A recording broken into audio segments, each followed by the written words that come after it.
What's up, YouTube peeps and barbecue freaks? Thank you guys for joining me today. Today we're going to do some ribs on my drum. I'm going to season them with this sweet and spicier from Uncle Steve's Shake. Listen, out of the container, this stuff is damn good. This is his new rub. I'm really looking forward to trying this.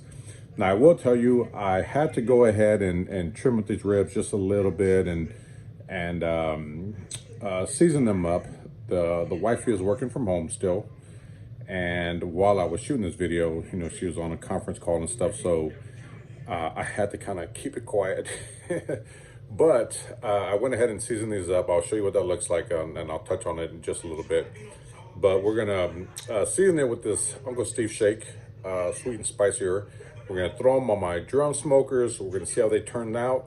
I think they're going to be excellent. I can't wait. Let's get started. Hey guys, what I have here is a rack of St. Louis style ribs. Now this came already cut St. Louis style, so I didn't have to do a ton of trimming. I did just kind of square it off some. Now I did go ahead and season the back already. I didn't film that part because while I'm doing this, wifey is still working at home. So, you know, she's got Zoom meetings and phone calls, so I didn't get that part. But I'll tell you what I did in the back. I put some squeezed butter, some Parquet, and some Worcestershire on the back as the binder. And then I just hit it with the Uncle Steve's Spicy R. Now this is a small container. I do have a larger one over here that he sent. We'll use that small one up first. So I went ahead and seasoned the back. I did remove the membrane. The top part, I put some more Parquet and Worcestershire, and I'm just gonna take this rub, which, you know, out of this container, this stuff is excellent. Steve, you got something good right here, brother. So I'm just gonna give these a good coating. We're gonna let them sit. We're gonna head outside, fire up the drum, and get these on. But again, I went ahead and seasoned the back, didn't do anything special, did remove the membrane, but it's just this Uncle Steve's sweet and spicier rub by itself. So I'm gonna give it a good coating. We're gonna let it sit while the drum comes up to temp, and then we'll get it on. The basket here is actually halfway full, and this is from a cook that I did about 3 days ago. What I like about these drums is once you shut it down, that fire in about 30 minutes will completely die out. And this is the leftover charcoal. I just shucked the loose ashes out of it. This is what I have left. I've dumped some pecan. You can use whatever wood you like. What I'm gonna do is I'm gonna take some more B&B, which is what this is. I'm gonna dump it on top of this, and I'm gonna fill it almost halfway, maybe 3/4 of the way actually. I'll show you what that looks like, and then we're gonna take some charcoal, light it in the chimney, and dump that on top. But this charcoal, this is half a basket left over from a previous cook. I made some pork butts, and I filled this basket all the way up, and that cook lasted me about 7-8 hours. And even after 7-8 hours, I still have half a charcoal basket left. So that's awesome. So I'm gonna fill this up with some B&B, and we'll get it lit, get it in the barrel, and then get these ribs cooking. So one thing I wanna show you guys real quick, I'm actually gonna cook on this drum because this is the one that's already burned in. But this one, I'm barely burning in for the first time. Now the video isn't about this one, but I wanted to show you because the way that I'm lighting this one is different from the way that I'm lighting this one. And I mentioned that in the video that I made about these drums. So for this one, I just took some, you can't see because I should have started filming this before I put the grates in.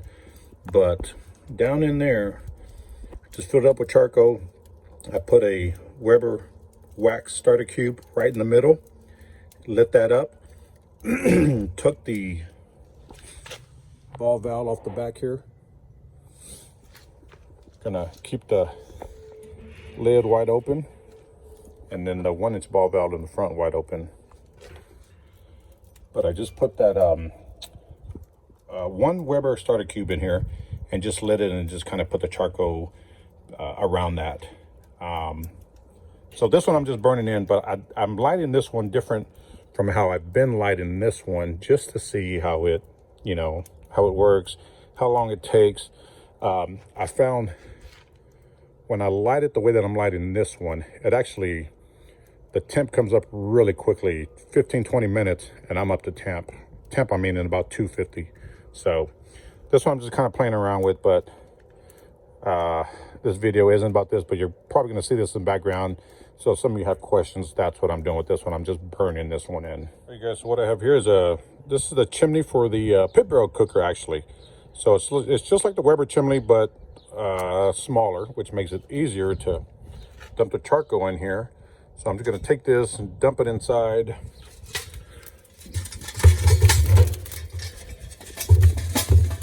And let the lit charcoals catch the unlit charcoals. Whew, hot, hot, hot.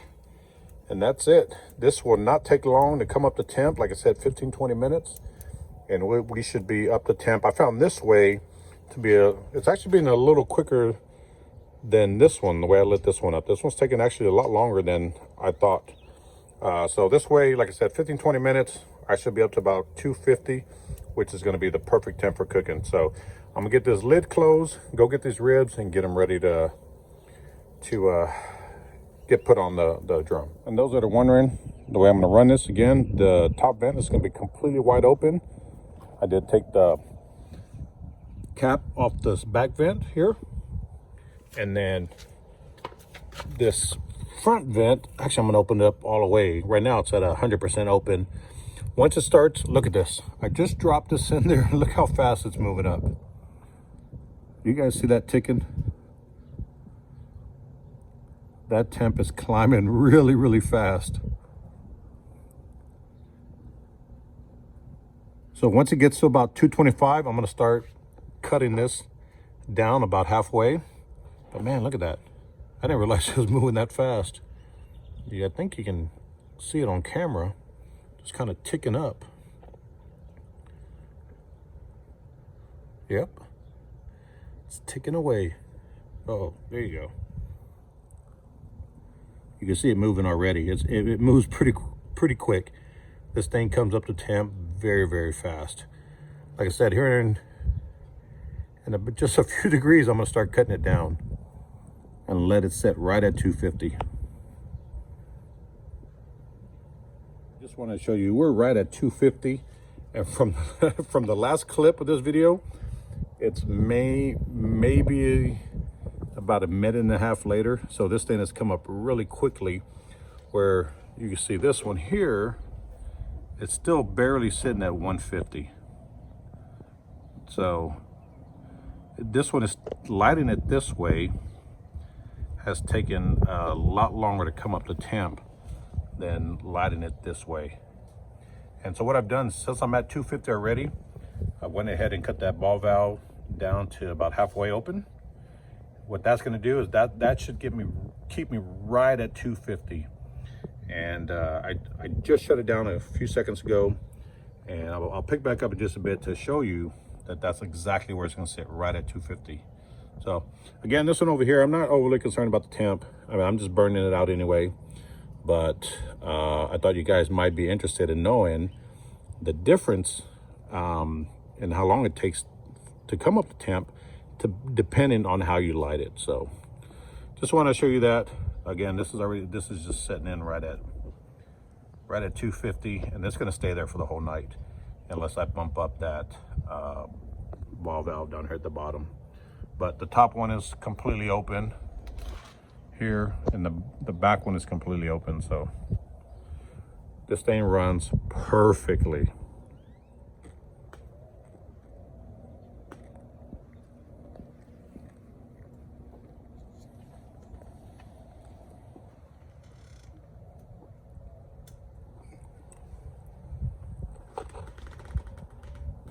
Ooh, take a look at these ribs. I'm gonna take some spray butter here. We are going to spritz these.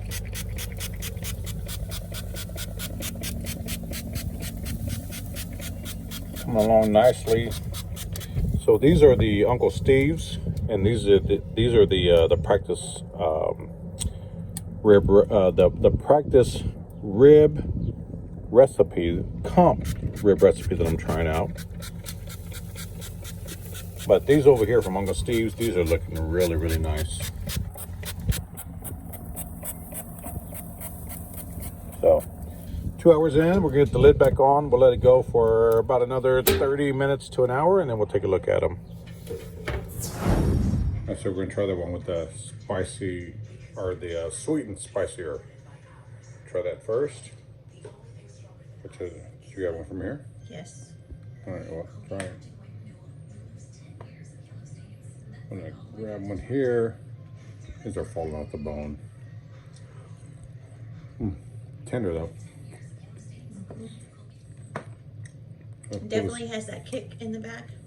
A little spicy. Not right up front, it's in the back. That's good. Anyway, if you haven't tried that sweet and spicier from Uncle Steve's, you definitely need to get your hands on some of that. That is some damn good rub.